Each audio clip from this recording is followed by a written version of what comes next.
ila yaumiddin amma ba'd. Ma'asyar muslimin wa zumratal mu'minin, jamaah sekalian yang dimuliakan Allah Subhanahu wa taala. Alhamdulillah kita senantiasa bersyukur pada Allah Azza wa Jal pada kesempatan di siang hari ini kembali diberi taufik oleh Allah untuk sama-sama bisa melaksanakan ibadah salat zuhur berjamaah, tentu dengan harapan kita senantiasa memohon kepada Allah agar Allah menerima semua amal ibadah kita, dan nanti di hari akhir kita berharap untuk layak bisa mendapatkan ridho dan surga darinya insyaallah. Salawat dan salam juga mari kita sampaikan pada Sayyidil Mursalin Nabi Muhammad sallallahu alaihi wasallam, pada keluarga beliau, pada para sahabat ridwanullah alaihim, dan pada kita semua umatnya. Baik jamaah sekalian yang dimuliakan Allah Subhanahu wa taala, insyaallah seperti biasa di hari Kamis pekan pertama ini kita akan kembali melanjutkan kajian seputar ilmu akidah, dan materi yang akan kita bahas hari ini secara sistematika yang saya susun masuki pembahasan yang kelima, setelah pada pertemuan sebelumnya kita membahas berbagai macam istilah penting dalam ilmu akidah. Ada 5 istilah ya, yaitu istilah iman, Islam, kufur, syirik, dan nifak. Nah sekarang kita akan membahas satu istilah yang sebenarnya istilah ini penting juga untuk diketahui seorang muslim, karena jika dimaknai secara liar itu bisa menjadi perpecahan, sebab perpecahan di antara umat Islam, yaitu istilah bid'ah ya. Jadi istilah bid'ah ini sebenarnya harus kita pahami Pak sebagai istilah di dalam agama kita. Saya pikir di luar Islam gak ada istilah bid'ah Pak. Ada, tapi mungkin bukan pakai istilah bid'ah, tapi istilah konotasinya beda mungkin ya. Tambahan. Artinya, tapi konsepnya mungkin beda ya. Konsepnya beda. Nah artinya sama seperti istilah-istilah kayak kafir, syirik gitu ya. Ini istilah penting dan harus kita pahami dengan baik, tapi jangan sampai keliru dalam meletakkan.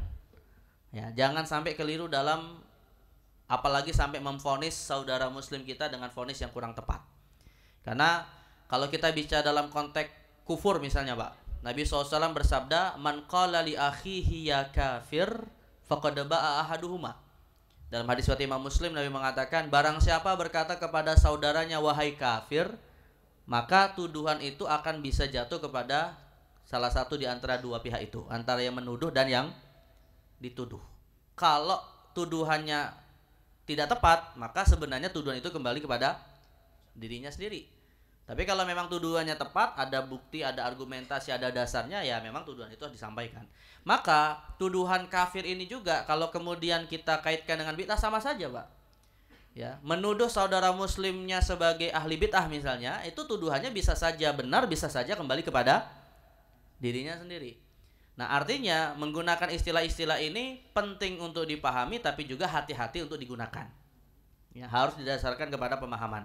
Dan lebih khusus lagi, kita akan menggunakan konsep bid'ah ini dalam konteks akidah ya, karena istilah bid'ah ini jamaah sekalian sebenarnya memiliki konteks yang beragam tergantung kepada penggunaannya. Misal jamaah sekalian ya, kalau kita belajar ilmu fikih Pak, dalam bab talak, perceraian, itu ada istilah talak bid'ah ya. Jadi kalau bicara talak itu ada talak bid'ah, ada talak sunnah. Tapi apakah kemudian konteks talak dalam istilah sunnah dan bid'ah ini kemudian masuk kategori wa kullu bid'atin dhalalah wa kullu dhalalatin finnar? Nah itu belum tentu ya. Walaupun digunakan istilah bid'ah. Jadi kalau talak bid'ah itu Pak, artinya adalah seorang suami menceraikan istrinya ketika istrinya dalam kondisi haid. Itu talak bid'ah ya, karena sebenarnya dilarang seorang suami menceraikan atau mengucapkan kata talak ketika istrinya dalam kondisi haid. Tapi semua ulama sepakat Pak, kalau talak ini diucapkan ketika istri haid, talaknya tetap sah ya. Jadi dia talaknya dilarang karena termasuk talak bid'ah, tidak sesuai dengan sunnah Nabi istilahnya. Tapi kalau diucapkan tetap sah ya. Ini tentu di luar kita bicara apakah talak itu harus dipersaksikan di pengadilan atau tidak Pak, itu urusan lain nanti ya. Nah jadi yang ingin saya katakan Pak, istilah bid'ah ini juga digunakan dalam masalah fikih, tapi maknanya tidak sama seperti yang selama ini disebutkan oleh para ulama ketika menyebut si fulan sebagai ahli bid'ah misalnya, dan amalan ini sebagai amalan bid'ah misalnya. Nah itu Nah, maka di sini yang perlu saya sampaikan di awal, menggunakan istilah bid'ah itu harus hati-hati dan memahaminya harus komprehensif. Sekaligus bukan hanya komprehensif, Pak, memahaminya juga harus proporsional, harus adil. Adil itu artinya meletakkan sesuatu sesuai pada konteksnya. Jadi bid'ah misalnya dalam masalah akidah nanti beda penggunaannya dalam masalah fikih misalnya, ya. Nah, di sini kita harus pahami. Nah, maka sama seperti 5 istilah sebelumnya yang sudah kita bahas, hari ini kita akan membahas satu istilah khusus, satu konsep khusus ya, yaitu istilah bid'ah dan lebih khusus lagi dalam masalah akidah. Tapi sebelum saya masuk jamaah sekalian kepada istilah bid'ah dalam perspektif akidah, saya ingin juga membuat perbandingan dulu ya. Karena istilah bid'ah ini sebenarnya konotasinya itu spesifik, tidak berlaku dalam setiap masalah. Dalam arti boleh kita menggunakannya itu Pak pada masalah yang spesifik. Nah, dan para ulama sebenarnya ketika menyebut kata bid'ah itu biasanya sih Pak konotasinya akidah, persoalan akidah. Ya, karena kalau di dalam kitab-kitab fikih Pak ada disebut bid'ah tapi pelakunya tidak disebut ahli bid'ah. Ya. Namun istilah ahli bid'ah yang maknanya negatif yang kemudian dipakai hadis kullu bid'atin dhalalah wa kullu dhalalatin finnar itu konteksnya akidah. Makanya definisi ahli bid'ah itu Pak, kata para ulama misalnya seperti Imam Abul Baqa Al-Kafawi, beliau mengatakan ahli bid'ah itu artinya adalah man khalafa ahla sunnah fil i'tiqad. Apapun keyakinan yang menyelisihi paham ahli sunnah dalam bab akidah. Itu definisi dari ahli bid'ah. Jadi jangan menggunakan sebenarnya istilah ahli bid'ah itu dalam masalah khilafiyah fikih. Nah, ini yang kemudian kurang tepat Pak. Nih misalnya hari bulan ini Pak, ini kan bulan Maulid gitu ya. Yang nggak mau mengamalkan Maulid ya silakan saja, toh itu tradisi saja. Tapi jangan memvonis saudaranya yang mengadakan peringatan Maulid dengan sebutan ahli bid'ah. Ya anggap saja ini masalah perbedaan pendapat. Yang mengamalkan silakan, nggak mengamalkan juga nggak ada masalah. Ya sebagaimana kalau kita ingin mengingkari peringatan Maulid Nabi Pak, jangan diingkari peringatannya, tapi ingkarilah bagaimana caranya. Ya, karena banyak para ulama juga banyak yang mengkritik praktek-praktek Maulid Nabi, tapi bukan peringatannya yang dikritik, tapi apa? Prakteknya, caranya gitu ya. Misalnya isi Maulid Nabi misalnya campur baur laki-laki perempuan, yang sekarang lagi viral juga kan Pak, isi Maulid Nabi ada yang pakai kostum-kostum perempuan pakai kostum laki-laki pakai kostum perempuan. Nah, itu yang nggak boleh. Ya, jadi di sini konteksnya adalah mengingkari apa yang dilakukan, bukan apa yang ditradisikan, ya. Nah, ini juga harus kita pahami dengan baik. Nah, jadi tapi persoalan masalah peringatan Maulid Nabi sekali lagi itu bukan masalah akidah. Ini wilayahnya ada wilayah fikih, ya. Kalaupun misalnya Pak, ini saya tanya Pak, kalau ada yang meyakini dalam majelis Maulid itu bahwa Rasulullah hadir, itu akidah atau fikih Pak? Kan ada orang meyakini seperti itu kan, ya. Sebenarnya ini masalah fikih juga Pak, walaupun ada unsur gaibnya. Kenapa? Karena sebagian ulama ada yang mengatakan, seperti Imam Suyuti mengatakan hadirnya Nabi di majelis Maulid itu Pak bukan hadir secara hakiki, tapi itu sebagai kiasan saja. Layaknya kita kalau rindu dengan seseorang Pak, kita merasakan kehadirannya. Mungkin nggak seperti itu Pak? Karena kita rindu sama orang tua kita, pada orang tua kita di kampung sana Pak, ya seakan-akan wah saya merasakan masakan orang tua saya ini seperti lagi dimasak misalnya. Itu kiasan saja. Makanya kalau ada yang mengatakan oh Nabi hadir ketika di majelis Maulid, nah itu maka ada yang menafsirkan bukan hadir secara fisik tapi sebagai suatu kiasan. Toh kalaupun hadir secara fisik Pak, Imam Suyuti memfatwakan boleh-boleh saja diyakini itu, karena itu perkara imkanat, bukan perkara wajib. Perkara imkanat itu artinya Pak perkara yang bersifat mungkin terjadi. Kalau Allah berkehendak mungkin terjadi nggak? Bisa saja ya, karena para nabi itu dalam suatu hadis riwayat Imam Muslim, kata Nabi SAW, innal anbiya ahya'un fi kuburihim yusallun. Sesungguhnya para nabi itu hidup di kubur mereka masing-masing sedang mendirikan ibadah sholat. Nah karenanya Nabi Muhammad ketika Mi'raj Pak ketemu dengan para nabi dalam kondisi hidup ya. Nah ini intinya sih masalah khilafiyah ya, masalah khilafiyah walaupun di situ ada unsur akidah. Tapi yang ingin saya kasih catatan Pak, jangan bermudah-mudahan ngaku-ngaku ketemu nabi. Nah itu yang kadang ini orang yang nggak jelas ngaku saya ketemu nabi gitu ya. Karena kesaksian itu membuktikan kesolehan juga gitu ya. Kalau orangnya nggak kita kenal soleh ya, karena gini Pak, sama seperti wali, istilah wali itu Pak, kita wajib nggak meyakini bahwa Allah memang menjadikan manusia itu sebagai walinya? Wajib Pak, tapi mengklaim dirinya wali, nah itu yang kemudian harus hati-hati gitu ya. Kita wajib meyakini bahwa orang beriman, bertakwa, beramal soleh itu waliullah. Tapi kemudian mengklaim oh saya wali, nah ini yang jadi masalah gitu ya. Nah, jadi klaim sama seperti kita bermimpi bertemu Nabi Pak. Ya, meyakini nggak kalau bermimpi bertemu Nabi dalam mimpi itu satu yang benar? Benar, hadisnya sahih riwayat Imam Muslim ya. Tapi kemudian menceritakan kita ketemu Nabi dan seterusnya Pak, itu yang harus hati-hati. Ya, jadi kita harus bedakan antara klaim dengan sesuatu yang mungkin terjadi seperti itu. Nah, sekarang saya ingin menyampaikan dulu ya perbedaan antara konsep bid'ah dengan beberapa konsep terkait agar kita bisa meletakkan pada masalahnya masing-masing. Jadi kalau kita bicara bid'ah itu Pak, tentunya kita akan bicara dalam konteks ajaran Islam ya. Yang mana di dalam Islam, masalah-masalah di dalam Islam itu ada dua jenis. Pertama ada yang wilayahnya usuluddin, akidah. Ada yang wilayahnya furu'uddin, fikih. Ya. Nah di sini kita harus bisa memahami dan memilah-milah juga. Punya pengetahuan yang cukup untuk bisa membedakan mana wilayah akidah, mana wilayah fikih. Karena kita kalau sudah tidak bisa membedakannya Pak, ini nanti menyimpulkan hukumnya pun akan bermasalah ya. Kalau misalnya ada yang mengatakan suatu masalah akidah dianggap fikih, fikih dianggap akidah, itu masalah nanti. Karena masing-masing dari dua masalah ini kalau terjadi perbedaan, konsekuensi perbedaannya beda ya. Yang kedua, dari sisi landasan dalilnya ya, itu ada dalil yang bersifat qat'i, ada yang bersifat zonni. Qat'i itu artinya bersifat absolut, tidak mungkin melahirkan perbedaan.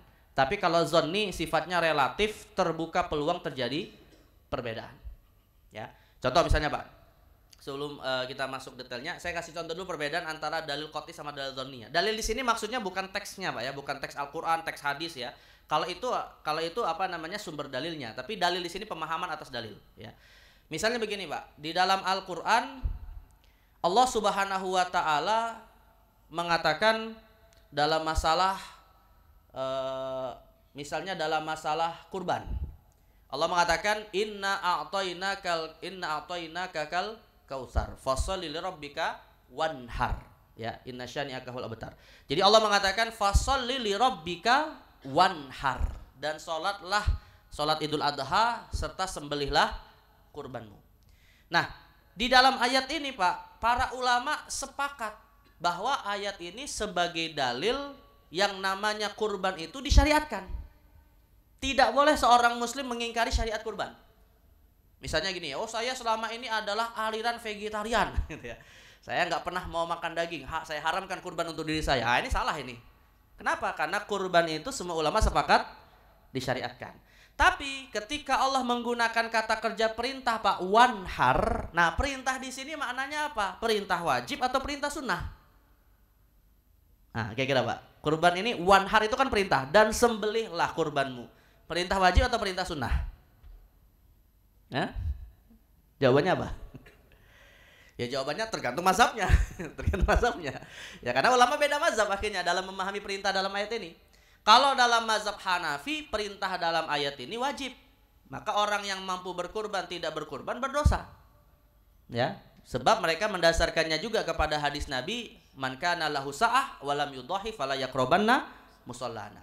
Barang siapa memiliki kemampuan tapi dia tidak berkurban, maka jangan dekati tempat sholat kami, seakan bukan muslim. Tapi mayoritas ulama Pak memahami perintah dalam ayat ini perintah sunnah, bukan perintah wajib. Artinya jikapun mampu tidak melakukan ya nggak ada masalah, hanya rugi saja karena nggak dapat pahala gitu ya. Tapi tidak berdosa. Sebab Nabi mengatakan, iza dakhalal ashru wa arada ahadukum an yudhahi fala yamassa min sya'rihi wala min basyarihi syai'an. Jika sudah memasuki 10 hari pertama bulan Dzulhijjah dan ada yang ingin berkurban, maka jangan dia cukur rambutnya. Artinya ada yang ingin itu kan berarti nggak diwajibkan ya, cuma dianjurkan saja. Ya. Nah, maka ayatnya redaksinya perintah, tapi hadis Nabi yang menafsirkannya ada indikator kepada wajib dan sunnah. Dan kesimpulannya ulama beda pendapat. Sampai hari kiamat nggak akan bisa disatukan. Tapi yang bisa disatukan apa Pak? Semua sepakat kurban disyariatkan. Artinya menjadi bagian dari ajaran Islam. Nah sekarang saya tanya Pak, mana tafsir yang qat'i? Tafsir yang qat'i yang mana kira-kira? Sederhananya gini aja Pak, kalau ulama sepakat qot'i, ya. Kalau ulama beda pendapat, zonni. Jadi tafsir qot'inya adalah kurban disyariatkan, tidak boleh diingkari sebagai suatu ajaran Islam. Tapi tafsir zonninya ada yang mengatakan wajib, ada yang mengatakan sunnah. Nah jadi artinya dalam memahami teks Al-Quran dan hadis itu ada dua kemungkinan seperti itu, ya. Ada qot'i, ada zonni. Nah sekarang kita terapkan jamaah sekalian. Persoalannya ada akidah, ada fikih. Pemahaman atas dalilnya ada qot'i, ada zonni. Maka nanti kita akan bisa menyimpulkan dari konsep dasar ini tadi ada 4 klasifikasi persoalan yang diperselisihkan. Ya. Yang pertama jemaah sekalian, ada persoalan-persoalan yang dia di satu sisi masalahnya akidah, dalilnya qot'i. Ya, kita sebut akidah yang qot'i. Ada juga masalah akidah, dalilnya zonni. Artinya persoalannya akidah tapi pemahaman dalilnya terbuka untuk diperselisihkan. Ada juga masalah fikih, dalilnya qot'i. Dan ada masalah fikih, dalilnya zonni. Paham konsepnya Pak? Dasarnya ya. Nah, kalau akidah, persoalannya akidah, dalilnya qot'i, maka ya pilihannya cuma 2 saja, antara muslim dan kafir. Dan istilah untuk menyebut perbedaan dalam masalah seperti ini Pak, kita sebut din atau agama. Misalnya contohnya Mas sekalian, Allah berfirman dalam surah Al-Ikhlas, Qul huwallahu ahad. Katakanlah Allah itu Esa 1.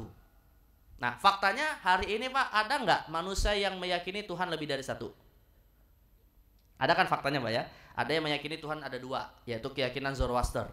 Zoroaster itu menyembah 2 Tuhan, Tuhan cahaya dan Tuhan kegelapan. Mereka menyebutnya Ahariman dan Ahura Mazda. Ada juga yang meyakini Tuhan itu 3 oknum. Ada juga yang meyakini Tuhan itu dalam wujud dewa-dewa yang sangat banyak. Ya, maksudnya intinya ada yang mengesahkan Allah, ada yang mengatakan Allah Tuhan lebih dari 1. Ya. Maka pemahaman yang seperti ini Pak, saya tanya dulu, ini akidah atau fikih? Masalah Tuhan akidah. Yang kedua, dalam kacamata Islam ada nggak khilafiyah? Ulama kita beda pendapat, Tuhan ada berapa? Ada nggak kayak gitu? Oh, nggak ada, berarti masalah qot'i atau zonni? Qot'i. Nah untuk masalah yang seperti ini pilihannya cuma 2, ya. Kita mengambil yang tadi disepakati menjadi muslim, atau malah menyelisih yang disepakati itu, maka menjadi kafir. Dan perbedaan yang seperti ini Al-Quran menyebutnya dengan istilah din. Misalnya Allah mengatakan lakum dinukum waliyadin. Wa man yabtaghi ghairal Islam dinan. Barang siapa mencari selain Islam sebagai agama, falan yuqbala minhu, maka tidak akan diterima. Inna dina indallahil Islam. Bahwa agama yang diridhai oleh Allah hanya Islam. Nah, berarti dalam konteks ini Pak, misalnya seperti Nasrani, Yahudi, Hindu, Buddha dan seterusnya, itu jangan kita sebut mazhab. Ya. Oh, saya punya tetangga mazhabnya Nasrani. Wah, ini salah tempat ini. Jadi kita sebut apa? Agama. Dalam bahasa Indonesia agama, dalam bahasa Al-Qur'an din, ya. Nah, jadi ini dalam konteks din, ya. Maka pilihannya antara muslim dan kafir. Pilihannya antara muslim. Tapi dalam konteks ini juga Pak, saya ingin katakan muslim dan kafir ini wilayah wilayah keyakinan ya. Kalau wilayah wilayah bermasyarakat sih kita tidak menggunakan istilah kafir kepada saudara kita yang non muslim gitu ya. Kita panggil namanya yang kita senangi, yang membuat dia dipanggilnya senang dan seterusnya. Karena Nabi Muhammad itu Pak, Nabi Muhammad itu ketika beliau sedang bermasyarakat dengan kalangan non muslim, beliau tidak menyebut kata kafir, tapi cukup menjadi bagian dari keyakinan. Misalnya ya, Nabi Muhammad itu ketika mengirim surat ke raja-raja dunia pada tahun ke-6 Hijriah, ketika sudah terjadi perjanjian Hudaybiyah, Nabi mengutus beberapa sahabat untuk mengirim surat dakwah. Salah satunya kepada Raja Heraklius, yaitu raja dari Imperium Bizantium, ya, dari Romawi Timur yang saat itu bertahta di Konstantinopel, tapi saat itu sedang ada di Syria. Nah, Nabi menulis dalam suratnya itu Pak, ya tentunya bukan beliau yang nulis ya, beliau kan nggak bisa menulis, yang menulis adalah siapa? Sekretarisnya ya. Di situ tertulis min Muhammadin Rasulillahi ila Hirakal Azimir Rum aslim taslam. Dari Muhammad utusan Allah kepada Heraklius penguasa Romawi. Masuk Islamlah maka engkau akan selamat. Nggak ada di situ Nabi mengatakan Pak, min Muhammad ila kafir. Nggak ada. Kenapa? Karena beliau sedang bukan bermusuhan dalam konteks ini. Nah, jadi kalau kita misalnya punya tetangga kita non muslim, punya teman kantor kita non muslim, Pak, panggillah dengan panggilan-panggilan yang dia senang. Ya panggil namanya, panggil dia Pak dan semacamnya gitu ya. Jangan panggil Fir, kafir sini Fir. Jangan gitu. Karena ini wilayah i'tiqad, wilayah keyakinan. Ya, tapi kita nggak boleh mengingkari Pak bahwa non muslim adalah kafir ya. Nah, jadi bedakan antara wilayah akidah dengan wilayah masyarakat atau komunikasi kita. Yang kedua jemaah sekalian, persoalannya akidah tapi dalilnya adalah zonni.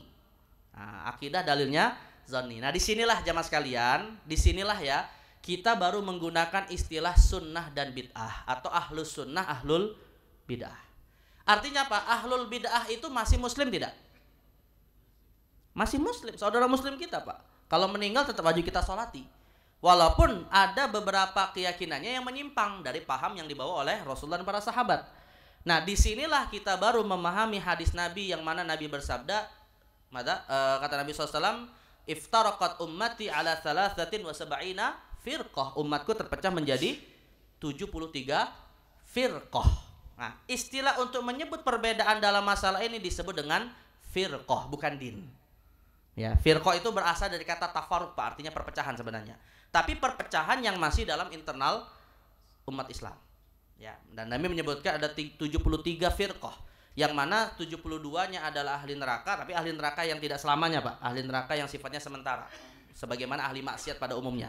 Yang selamat masuk surga itu adalah yang mengamalkan sunnah Rasul atau yang meyakini ma'ana alaihi wa ashabi, yaitu yang berpegang kepada akidahku dan para sahabat.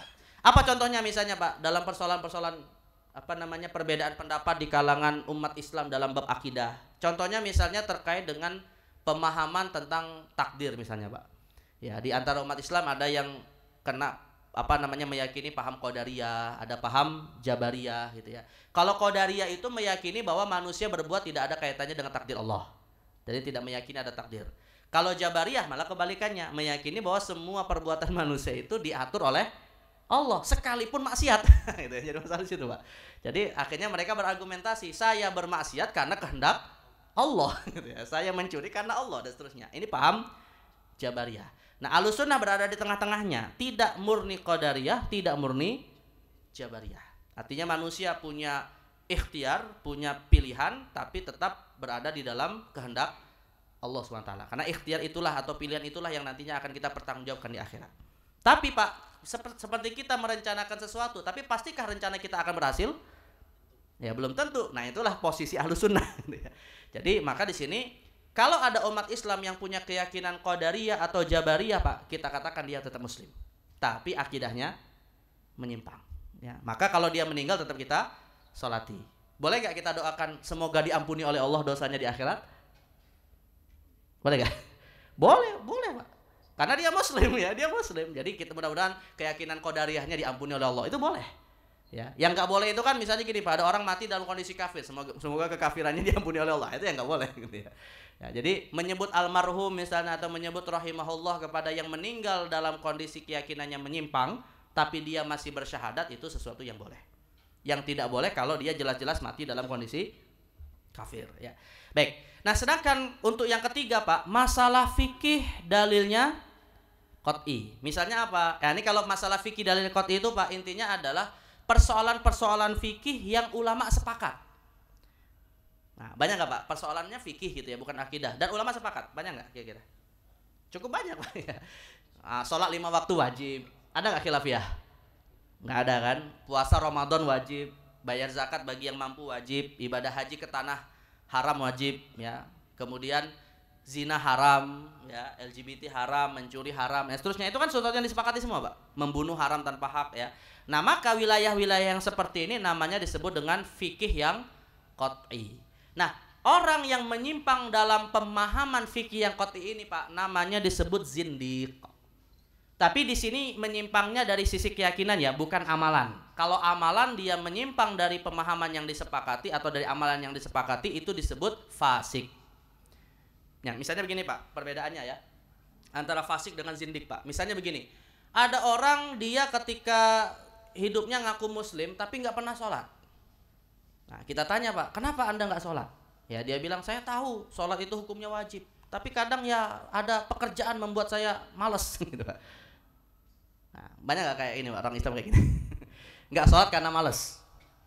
Nah, atau dia sholat, ya saya sholat tahu wajib sholat, tapi ya 2 kali setahun aja. Sholatnya sunnah lagi gitu ya. Sholat itu kan sholat sunnah, nggak wajib ya.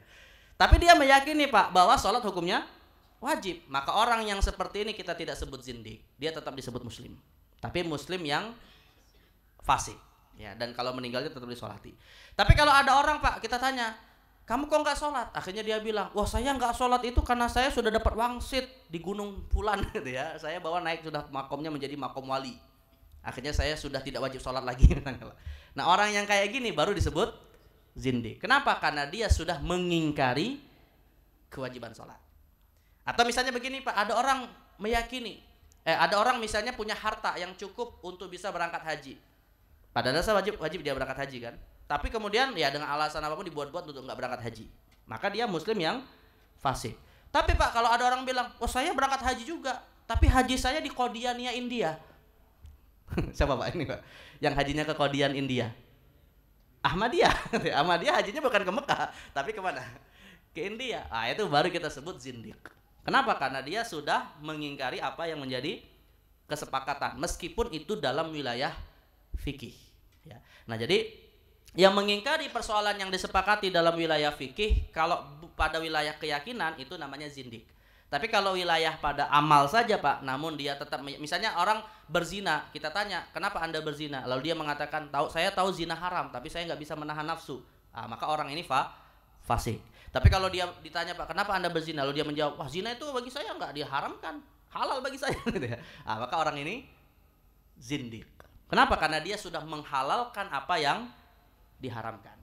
Ya, beda dengan orang yang melakukan perbuatan yang haram dan dia yakin itu haram. Nah, itu dua hal yang berbeda. Ya. Nah, maka fikih qat'i kalau diingkari statusnya zindik. Dan yang terakhir, masalah fikih dalilnya zonni. Nah, kalau masalah fikih dalilnya zonni, Pak, inilah yang sering kita sebut dengan masalah khilafiyah. Nah, kalau masalah khilafiyah ini, maka nanti perbedaannya melahirkan mazhab. Ya, dan saya tegaskan Pak, tidak ada mazhab kalau ulama tidak beda pendapat. Mazhab itu adalah hasil dari perbedaan pendapat para ulama. Ya, makanya kalau misalnya Pak, apa mazhab Imam Syafi'i tentang hukum sholat 5 waktu? Nah, menurut mazhab Hanafi sholat 5 waktu hukumnya apa? Wajib. Menurut mazhab Maliki? Wajib. Menurut mazhab Syafi'i? Wajib. Menurut mazhab Hambali? Wajib. Berarti sholat 5 waktu ada mazhabnya enggak? Ya enggak ada mazhabnya, semua sepakat wajib gitu ya. Tapi kalau misalnya ditanya, ya misalnya bagaimana cara mengangkat tangan ketika baca takbiratul ihram? Nah, ada yang mengatakan sunnahnya sampai telinga, ada yang mengatakan sunnahnya sampai bahu. Nah, di situ baru kita sebut mazhab. Ya, di situ disebut mazhab. Dan ada istilah Pak, mazhab jumhur. Ya, mazhab mayoritas ulama. Mazhab jumhur atau mayoritas ulama itu adalah definisinya kalau ada 4 mazhab, 3 mazhab mengamalkan satu pendapat, 1 mazhab tidak mengamalkan satu pendapat. Maka 3 mazhab ini disebut mazhab jumhur. Misalnya Pak, dalam bab nikah, ulama kita beda pendapat. Apakah di antara rukun nikah itu wali? Apakah wali itu harus ada dalam rukun nikah? Atau bolehkah seorang wanita menikahkan dirinya sendiri? Saya nikahkan diri saya Fulanah binti Fulan kepada Anda Fulan bin Fulan. Lalu si laki-laki menjawab, saya terima nikahnya. Sah nggak nikahnya seperti ini? Ulama kita beda pendapat. Ya, yang mengatakan tidak harus ada rukun adalah mazhab Hanafi. Yang mengatakan tidak harus ada wali adalah mazhab Hanafi. Adapun yang lain 3 mazhab mengatakan harus ada wali. Maka bisa kita simpulkan Pak, yang mengatakan harus ada wali adalah mazhab jumhur. Jadi mazhab jumhur itu, tapi mazhab jumhur tidak selalu berbeda dengan Hanafi Pak ya. Yang penting ada 3 mazhab menyepakati satu pendapat, 1 mazhab menyelisihi. Nah, itu disebut mazhab jumhur. Contoh lain Pak, kalau tadi kan Hanafi ya, sekarang misalnya Syafi'i. Ada nggak mazhab Syafi'i pernah menyelisihi mazhab jumhur? Banyak Pak, semua mazhab ada rata-rata ya. Misalnya, air mani itu suci apa najis? Ya jawab tergantung mazhabnya. Tergantung mazhabnya. Ini masalah khilafiyah Pak. Ini tergantung mazhabnya. Yang mengatakan suci itu mazhab Syafi'i. Adapun 3 mazhab yang lain mengatakan najis. Ya, maka dalam masalah ini Pak, dalam masalah kesucian air mani, mazhab Syafi'i menyelisihi mazhab jumhur. Jadi dalam masalah wali, mazhab Hanafi menyelisihi jumhur. Dalam masalah air mani, mazhab Syafi'i menyelisihi jumhur. Nah, mazhab Maliki misalnya Pak. Kalau mazhab Maliki apa kira-kira yang menyelisihi jumhur? Nah, kalau dalam mazhab Maliki Pak, contohnya seperti kenajisan anjing. Ya, kenajisan termasuk air liur anjing. Ya, dalam mazhab Maliki Pak, semua unsur anjing selain kotorannya itu suci, termasuk liurnya. Tapi kalau mayoritas atau jumhur ulama mengatakan najis. Nah, jadi dalam masalah anjing, mazhab Maliki menyelisihi mayoritas ulama atau jumhur. Tadi mazhab Maliki, Syafi'i, Hanafi, Hambali. Kalau Hambali apa kira-kira Pak? Yang diselisih oleh mazhab Hambali. Nah, kalau dalam mazhab Hambali Pak, contoh kasusnya seperti tidak najisnya kotoran hewan yang halal dimakan. Misalnya air kencing unta, air kencing sapi, air kencing kambing, air kencing ayam. Kenapa? Karena sapi, unta, kambing, ayam halal nggak dimakan? Halal dimakan. Maka dalam mazhab Hambali air kencingnya tidak najis. Tapi ini menyelisihi mazhab jumhur. Hanafi, Maliki, Syafi'i mengatakan itu statusnya najis. Nah, jadi ini contoh 4 kasus ya, yang mana 4 mazhab masing-masing menyelisihi jumhur. Ya. Nah, kalau kita kemudian menyebut menyebut perselisihan seperti ini Pak, ini konsepnya disebut mazhab. Kalau kita cenderung kepada mazhab tertentu untuk kita amalkan, namanya kita mengambil pendapat rojih dan menganggap pendapat lain marjuh. Gitu. Jadi kalau misalnya saya bermadzhab Syafi'i dalam masalah tadi air mani suci misalnya Pak, berarti saya menganggap air mani suci itu pendapat rojih. Pendapat yang lain disebut marjuh. Maka dalam konteks inilah Imam Syafi'i pernah berkata, ya ra'yu shawabun yahtamilul khata' wa ra'yu ghairi khata'un yahtamilus shawab. Pendapat aku benar tapi mungkin salah, pendapat orang lain salah tapi mungkin benar. Nah, pendapat aku benar itu Pak artinya beliau meyakini bahwa pendapatnya lah yang rojih gitu Pak.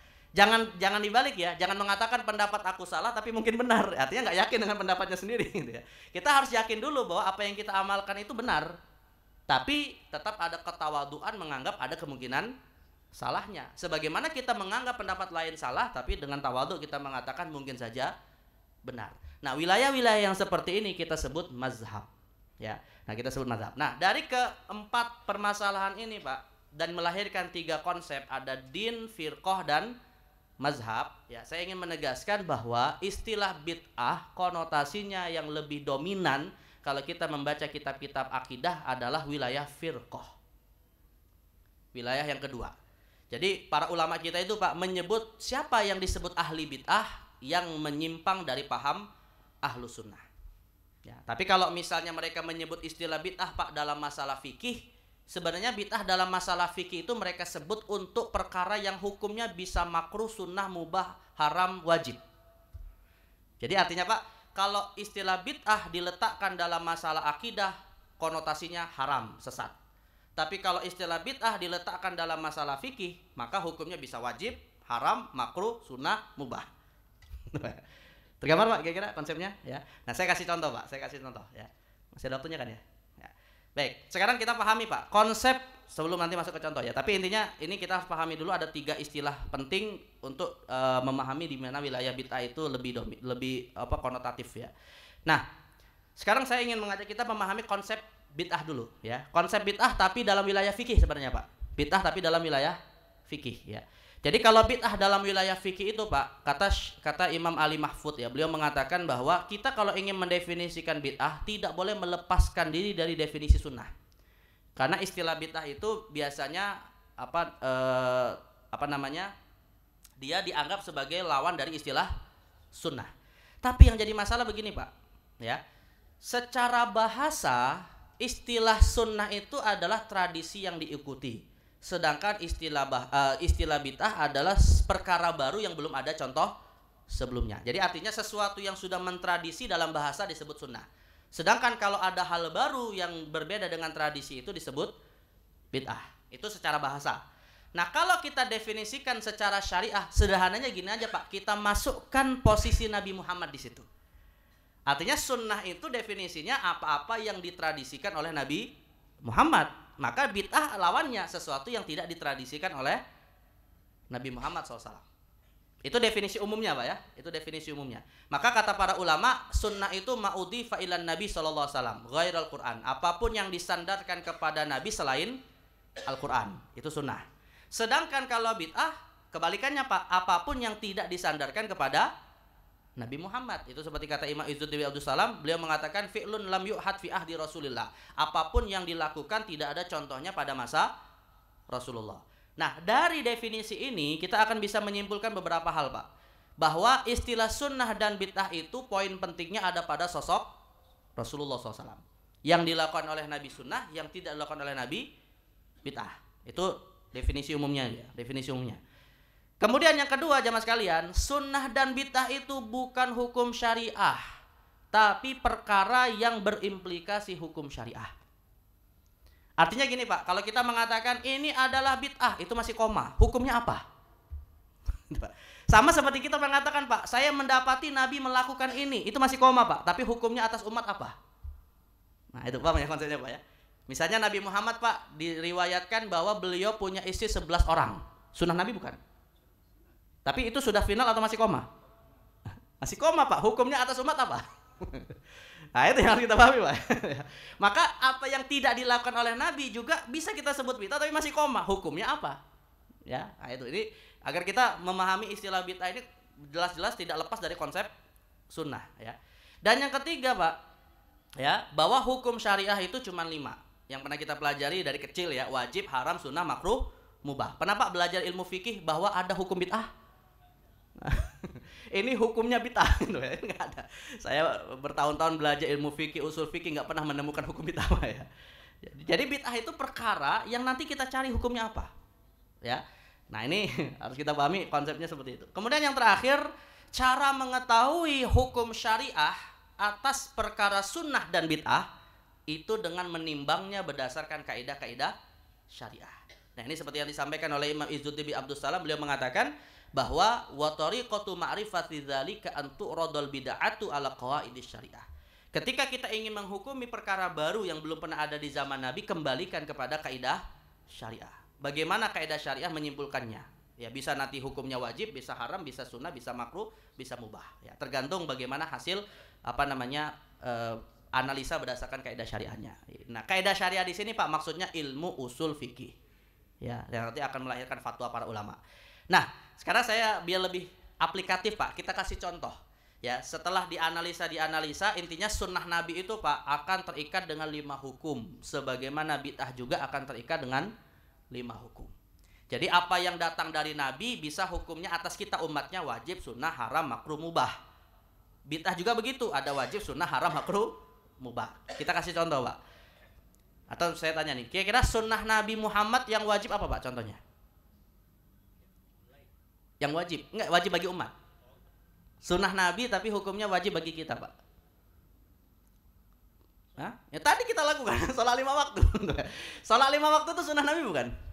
Sunnah Nabi, Nabi nggak pernah tinggalkan seumur hidupnya gitu ya. Tapi hukumnya bagi kita apa? Wajib ya. Nah ini definisi bid'ah menurut Imam Izzuddin tadi ya. Beliau mengatakan fi'lun malam yu'had fi ahdi Rasulillah, perbuatan yang belum pernah dicontohkan di masa Nabi, wahiyamun qasimah, dan terbagi-bagi menjadi 5. Kepada bid'ah wajib, bid'ah haram, bid'ah mandub, bid'ah makruh, bid'ah mubah. Wa tariqu fi ma'rifati dzalika an tu'radul bid'atu ala qawaidis syariah, dan cara mengetahuinya dengan menimbangnya berdasarkan kaidah syariat ya. Lalu kita kasih contoh, tadi misalnya Pak ya, bid'ah sunnah Nabi yang hukumnya wajib misalnya seperti sholat wajib 5 waktu, zuhur, asar, maghrib, isya, subuh. Nah, sedangkan bid'ah yang wajib juga ada Pak. Perkara baru tidak pernah ada di zaman Nabi tapi para ulama menganggapnya hukumnya wajib. Misalnya adalah terciptanya ilmu tata bahasa Arab yang salah satunya ilmu nahwu yang difungsikan untuk bisa memahami Al-Quran. Di zaman Nabi Pak belum ada ilmu nahwu. Ya, ilmu nahwu itu baru diciptakan di zamannya Khalifah Ali bin Abi Thalib. Ya, gara-gara ada orang salah ngomong, ya lalu dikoreksi oleh bapaknya. Akhirnya kata Ali bin Abi Thalib, ini kalau nggak disusun ilmu nahwu ini orang akan salah memahami Al-Quran. Akhirnya ilmu nahwu diciptakan. Ilmu nahwu itu ilmu tata bahasa Arab ya. Lalu kenapa kita membaca AUI itu namanya ilmu nahwu ya. Akhirnya gara-gara itu Pak diciptakan ilmu nahwu agar tidak salah memahami Al-Quran. Contoh Pak sederhana Pak. Ini kadang mohon maaf kalau ada azan ya, yang azan jangan sampai salah mengucapkan lafaz azan Pak. Misalnya kalau kita nyambung ya, Allahu Akbar, Ya, jangan dibaca Allahu Akbar pakai ro. Allahu Akbar. Ya, tapi harus dibaca pakai u. Allahu Akbarullahu Akbar. Kadang ada yang nggak ngerasa Pak ya, karena disambung Allahu Akbar. Ini maknanya fatal salahnya Pak. Maknanya fatal karena Allahu Akbar itu beda maknanya dengan Allahu Akbaru. Kalau Allahu Akbaru pakai dhammah itu artinya Allah Maha Besar. Itu yang benar. Tapi kalau Allahu Akbar itu artinya Pak Allah membesarkan sesuatu. Jauh nggak artinya? Hah? Nah, maka dalam konteks ini kita harus memahami bahwa ilmu tata bahasa Arab itu hukumnya harus diciptakan. Jadi dia perkara baru yang hukumnya wajib ya. Kemudian sunnah yang hukumnya sunnah Pak. Salat sunnah, salat duha, salat tahajud, salat rawatib, itu kan sunnah Nabi semua Pak, tapi hukumnya sunnah. Berarti ada istilah Pak, sunnah Nabi yang hukumnya sunnah. Jadi sunnah Nabi yang hukum sunnah Nabi yang hukumnya sunnah itu artinya perbuatan yang disandarkan kepada Nabi tapi hukumnya sunnah bagi umat. Nah, bahkan nggak usah sunnah Nabi yang hukumnya sunnah Pak. Istilah sunnah sama sholat kita kaitkan aja bisa beda maknanya kalau dibolak-balik Pak. Ah, sama nggak sholat sunnah sama sunnah sholat? Itu aja beda maknanya gitu ya. Nah, jadi artinya menggunakan istilah itu juga akan berbeda maknanya sesuai dengan konteks ya. Nah, sedangkan kalau sunnah Nabi yang hukumnya sunnah, bukan sunnah Nabi, perkara baru atau bid'ah yang hukumnya sunnah dicontohkan oleh para ulama seperti mendirikan sistem pendidikan ya yang meskipun belum ada di masa Nabi tapi dia menjadi wasilah untuk tersebarnya ilmu. Contoh misalnya Pak seperti yang hari ini kita lakukan kajian di waktu zuhur hari Kamis. Saya tanya Pak, ada yang pernah dengar hadis Nabi mengadain kajian zuhur? Kalau ada yang mengatakan Pak, itu kan bukan urusan agama, itu kan urusan dunia. Lalu bagaimana kita kan urusan dunia, kita sedang ngaji ilmu. Dan ini ilmu agama yang sedang kita bahas. Berarti kan sebenarnya kalau ada orang yang membatasi harus ada contohnya dari Nabi, Pak, ini masalah. Ya, tapi kita pahami bahwa ini wasilah atau perkara baru yang bertujuan untuk tersebarnya ilmu. Maka hukumnya menjadi sunnah. Ya. Kemudian contoh yang berikutnya Pak, sunnah Nabi hukumnya haram. Apa contohnya? Tadi sempat saya singgung Pak ya. Misalnya Nabi beristri lebih dari 4 orang istri. Nah itu sunnah Nabi bukan? Sunnah Nabi hukumnya haram atas umat ya. Sedangkan kalau bid'ah yang haram Pak, nah di sini bid'ah yang haram ini wilayah-wilayah penyimpangan akidah. Lahirnya paham qadariyah, lahirnya paham mujassimah ya. Ini persoalan-persoalan akidah yang keluar dari akidah Rasul dan para sahabat tapi mereka masih bersyahadat. Maka ini masuk kategori bid'ah yang haram. Ya, tadi ada yang meyakini bahwa Allah tidak menetapkan takdir atas manusia. Nah, itu pemahaman seperti ini pemahaman baru di zaman Nabi belum ada tapi juga menyimpang dari pemahaman Rasul dan para sahabat. Maka itu disebut bid'ah yang haram. Yang makruh misalnya jamaah sekalian, sunnah yang makruh contohnya apa? Nabi Muhammad itu Pak puasa wisol. Ya, beliau itu puasa wisol. Puasa wisol itu Pak artinya puasa berturut-turut beberapa hari tidak berbuka, tidak makan sahur. Jadi hari ini puasa, masuk waktu buka lanjut puasanya Pak malam. Masuk waktu sahur lanjut puasanya Pak. Masuk waktu subuh lanjut puasanya. Nah Nabi Muhammad beberapa hari itu puasa tidak makan sahur, tidak berbuka puasa. Itu namanya disebut puasa wisol. Wisol itu artinya menyambung dari kata wasol ya. Pakai waw Pak ya, bukan pakai r ya. Nah, kalau pakai r makanan kita itu Pak. Bukan risol ya, wisol ya. Nah puasa wisol ini Pak, ini dilakukan oleh Nabi. Tapi Nabi melarang umatnya melakukannya karena kita minimal puasa kita adalah puasa Daud. Bukan minimal, maksimal ya. Maksimal kita puasa Daud, minimal kita puasa Ramadan aja Pak. Yang penting kita jaga puasa Ramadan. Tapi kalau ingin menambah maka paling tidak puasa Daud. Tidak boleh lebih dari itu. Ya. Nah jadi Nabi pernah puasa wisol diprotes dalam tanda kutip Pak. Diprotes oleh seorang sahabat namanya Abdullah bin Amr. Abdullah bin Amr ibn al-As. Beliau ini seorang sahabat yang ahli ibadah. Akhirnya beliau bertanya, ya Rasulullah, tuasil wa tanhana 'anil wisol. Ya Rasulullah, Anda puasa wisol, tapi kenapa melarang kami para sahabat berpuasa wisol? Karena beliau ingin kalau bisa seperti Rasulullah ya ibadahnya gitu Pak ya. Akhirnya Nabi mengatakan, innama at'amani rabbi wasaqani. Karena aku beda dengan kalian, sebab aku diberi makan secara khusus oleh Allah Subhanahu wa taala. Jadi seperti Maryam Pak, ya tiba-tiba ketika Zakaria masuk ada makanan musim panas. Makanan musim panas di waktu musim dingin, makanan musim dingin di waktu musim panas. Itu salah satu karomahnya Maryam ya. Nabi Muhammad seperti itu ya. Jadi beliau boleh puasa wisol tapi umat tidak dibolehkan. Nah, maka kalau ada yang mau puasa wisol Pak, bukan pahala yang didapat, malah sia-sia ya. Walaupun itu contoh dari Nabi Muhammad. Nah, sedangkan kalau perkara baru yang dikategorikan makruh kata para ulama, Pak, berlebih-lebihan dalam perkara mubah. Ya, jadi termasuk nih ya, ini sebenarnya agak lumayan banyak juga di masa kita, Pak. Kata Imam Izzuddin bin Abdus Salam, termasuk perkara baru yang makruh adalah az-zakharif fil masajid. Memperbanyak hal-hal untuk memperindah masjid.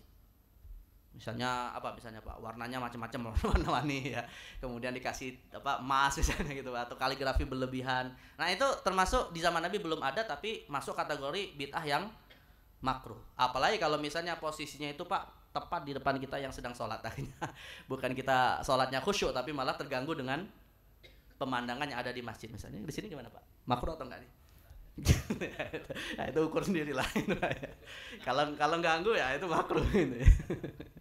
Tapi juga jangan terlalu kaku, Pak, satu warna semua gitu ya, itu juga nggak bagus juga ya. Jadi ya contoh lah masjid-masjid yang bersejarah lah gitu ya. Ya, Masjid Nabawi juga kan ada kaligrafinya kan. Nah, itu jadi nggak ada masalah. Yang penting tidak berlebihan. Misalnya tidak berlebihan itu, Pak, dana kas itu dipakai semuanya untuk masjid misalnya, tapi kegiatannya malah kosong gitu ya. Nah, itu tidak proporsional. Nah, itu yang tidak dibenarkan. Nah, yang terakhir adalah sunnah Nabi yang mubah, Pak. Sunnah Nabi yang mubah itu intinya adalah apapun yang didasarkan kepada Nabi, tapi Nabi Muhammad SAW itu melakukannya atas dasar beliau sebagai orang Arab. Namanya disebut dengan sunnah jibillah, atau beliau sebagai manusia yang punya postur tubuh tertentu. Contoh misalnya, Pak, ya, dicontohkan oleh para ulama, Nabi Muhammad itu kalau nyisir rambut, Pak, itu dibagi dua, belah tengah.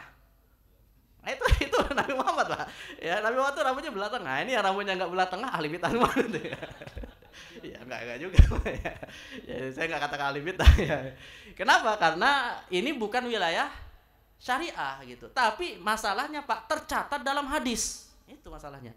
Nah, karena tercatat dalam kitab hadis, kita katakan itu sunnah, tapi hukumnya mubah. Ya, termasuk Nabi Muhammad diriwayatkan, Pak, ketika sahabat ya tidak sengaja melihat perut Nabi itu perutnya seperti batu bata tertumpuk. Nah, six pack gitu, Pak. Itu perutnya Nabi itu, Pak, ya. Six pack. Kalau kita kan one pack, Pak, ya. Nabi six, kalau kita one gitu ya. Jadi kalau Nabi seperti bata tertumpuk, kalau kita seperti coran gitu, Pak. Ya, satu gitu ya, atau malah nah jadi, pertanyaannya, apakah ini harus kita ikuti, Pak, sunnah seperti ini?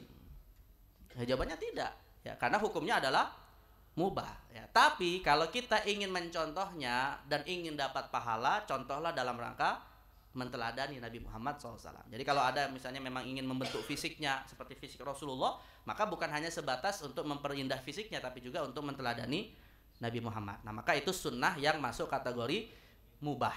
Dan untuk perkara bid'ah, Pak, yang masuk kategori mubah, Imam Izzuddin memberikan contoh seperti al-musafaha akibas sholat, seperti bersalaman setelah sholat berjamaah. Itu memang tidak ada contohnya di masa Nabi. Kata Imam Izzuddin, la aslalahu, tidak ada contoh di masa Nabi salaman setelah sholat. Apakah salaman setelah salam ataupun salaman yang biasa tradisi setelah zikir kemudian memutar. Itu tidak ada contohnya. Hanya saja beliau mengatakan, Pak, ini perkara mubah. Perkara mubah itu ya dilakukan silahkan, tidak dilakukan nggak ada masalah. Toh sudah selesai sholat. Mirip seperti kalau kita sudah assalamualaikum, assalamualaikum, Pak, lalu kita ke toilet, boleh nggak? Ya, kalau ke toilet boleh, ngapain salaman nggak boleh? Setelah kita assalamualaikum, Pak, kita buka HP, boleh nggak? Boleh. Apakah begitu juga dengan salaman? Yang nggak boleh itu salaman ketika masih baca tahiyat. Nah, itu nggak boleh. Ya, orang masih belum salam dia udah salamin gitu. Nah, jadi artinya perkara seperti ini memang nggak ada contohnya di masa Nabi, tapi tidak sampai kepada hal yang menyimpang dan tidak ada larangannya juga kan. Nah, maka hukumnya adalah mubah. Ya, saya malah menilai, Pak, kebanyakan yang diperselisihkan oleh kita masyarakat itu wilayah ini.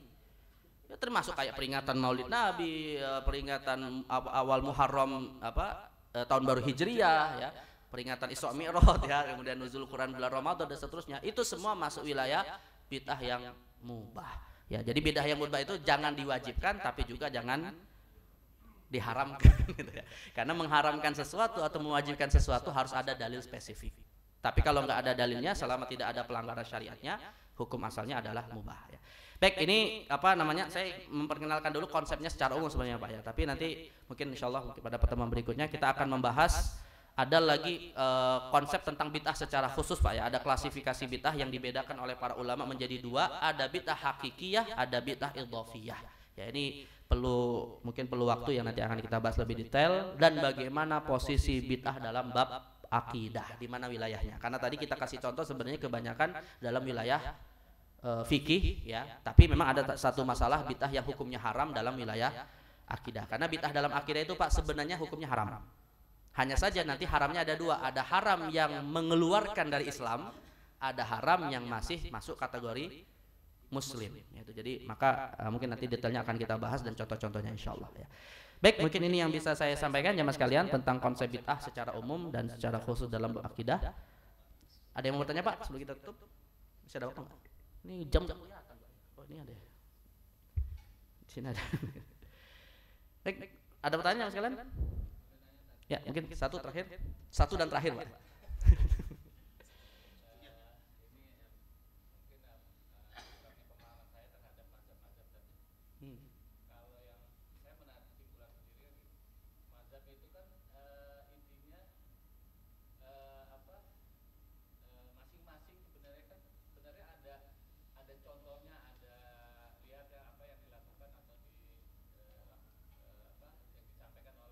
Rasulullah.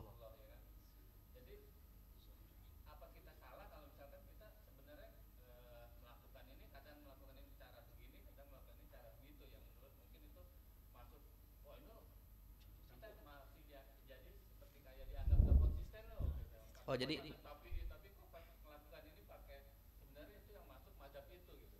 jadi menciptakan mazhab kelima, mazhab karedok. Gado-gado. Ya.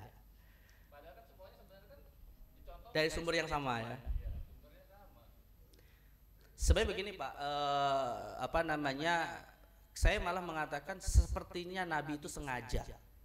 Sepertinya Nabi itu sengaja menyampaikan satu hal dengan beragam cara. Dan masalahnya Pak, yang meriwayatkan cara-cara itu orangnya berbeda. Karena sahabat Nabi kan nggak 24 jam ngikutin Nabi terus kan. Ada yang ngikutin Nabi waktu sholat A, ngikutin Nabi sholat B misalnya kan. Rupanya kesaksian mereka beda-beda. Dan itulah yang ditransfer ke generasi tabi'in, ditransfer ke generasi para imam-imam mazhab yang akhirnya menciptakan ilmu fikih. Ilmu fikih itu kan baru muncul di abad kedua Pak. Disistematisasikannya misalnya ya kayak rukun, syarat, sunnah itu kan baru ada di abad kedua ya. Termasuk ketika Nabi menyampaikan atau mengamalkan sesuatu Pak, para ulama lah yang memilah-milah mana yang rukun, mana yang sunnah gitu kan. Di zaman Nabi kan nggak ada Pak. Nabi ngajarinnya, saya mau ngajarin sholat, ini rukun sholat sekian, ini sunnahnya nggak ada di zaman Nabi Pak. Itu baru muncul di masa para imam mazhab. Ketika apa yang dilakukan oleh Nabi itu disistematisasikan menjadi ilmu. Ya, jadi berangkat dari praktek menjadi teori. Ya. Nah, ketika menjadi teori itu Pak ya tentunya pemikiran teori akan beragam ya tergantung hasil dari ilmu yang mereka terima. Dan disitulah lahir mazhab. Nah, tapi intinya sih apapun mazhab yang kita ikuti Pak, selama itu kalau istilahnya para ulama itu mu'tamad, sandaran sanadnya jelas ke Rasulullah, ya, maka itu sesuatu yang boleh diikuti walaupun berbeda-beda mazhab. Makanya kata para ulama kontemporer Pak, hari ini kalau ada seorang muslim ingin konsisten dengan satu mazhab, hakikatnya mempersulit diri sendiri. Ya, mempersulit diri sendiri. Nah, makanya alhamdulillah kebanyakan ulama hari ini membolehkan berpindah mazhab, tapi dengan catatan Pak, bukan untuk mencari-cari kemudahan. Ya, misalnya nanti akhirnya tadi menciptakan mazhab gado-gado itu.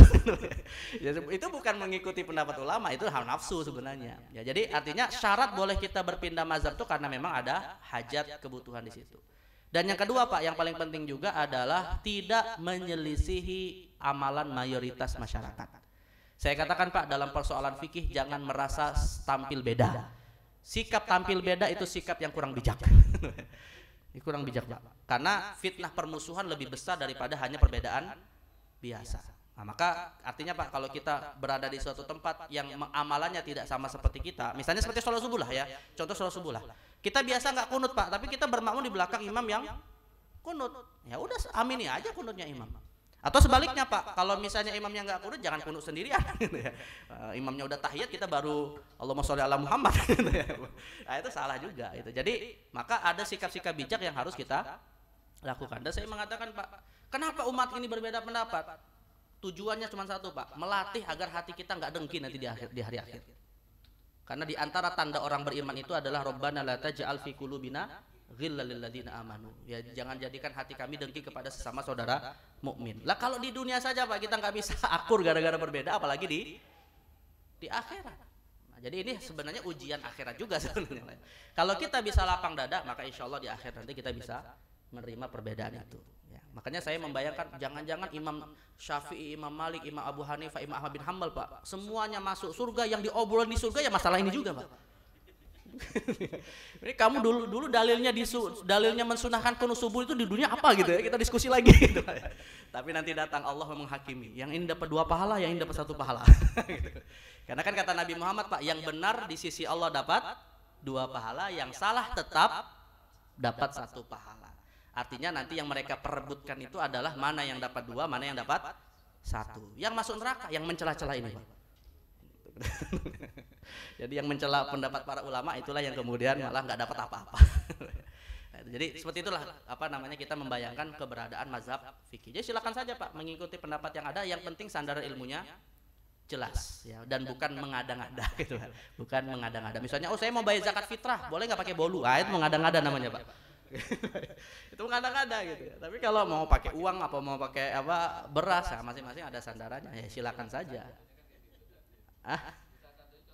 Ya gitu, jangan mengada-ngada tadi. Yang penting ada dasarnya. Ya nggak apa-apa. Dan jangan saling mengingkari, ya.